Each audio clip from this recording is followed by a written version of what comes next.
In today's video we will be talking about the hottest topic of this week.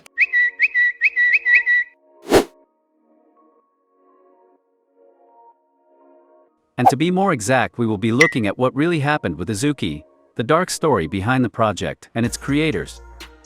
So on May 10th, the creator of the Azuki NFT collection known as Zagabond came out with a Twitter post, saying that Azuki is building towards the future of Web3. We are in it for the long term. Azuki is built on learnings from creating funks and other projects. Basically, he abandoned his past projects, and with a blog post he was trying to explain why things turned out this way. Before he came to work on the Azuki project and Beans, he was working on his digitalized art collections, starting other 3 projects, selling NFTs, and learning and earning his way up. Now he claims that what he promised delivered, and to me, would look okay if he would have announced from the start that this project will be just an experiment and you should not look into it as in a way of making money, as the project might go to zero, and if you're up to gamble, then go for it, and that once they're done, they can't take the money and close the door. Well, I think that if one of this first projects would have worked out well, they could keep them and invest in them, but as the creators saw no potential in them, kinda rugged them and left. Before Azuki, his past projects were funks, which taught them later on the important magic behind storytelling. Tendies, teaching them the importance of original ideas, rather than chasing a short-lived meta. And Zunks, taught them that no matter how great the product is, the space is looking for new universes, a strong sense of purpose beyond rare traits, and unique experiences with gas optimizations.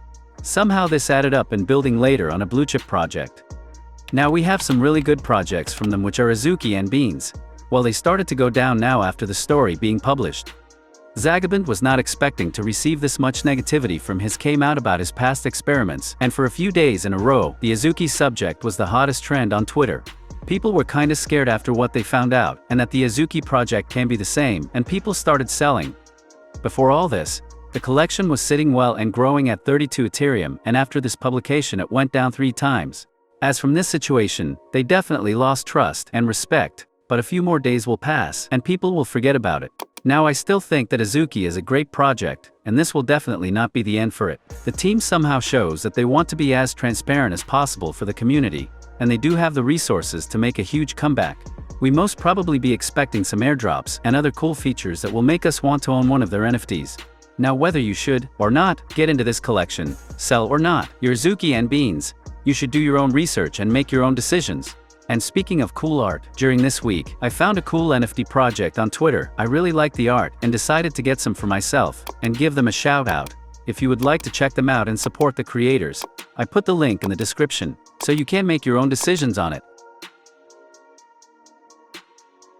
If you enjoyed watching this video, and you would not want to miss out on any future uploads, make sure you subscribe and turn on notifications to not miss out on any new uploads. And until then, check out this videos right here, and I will see you guys in the next one.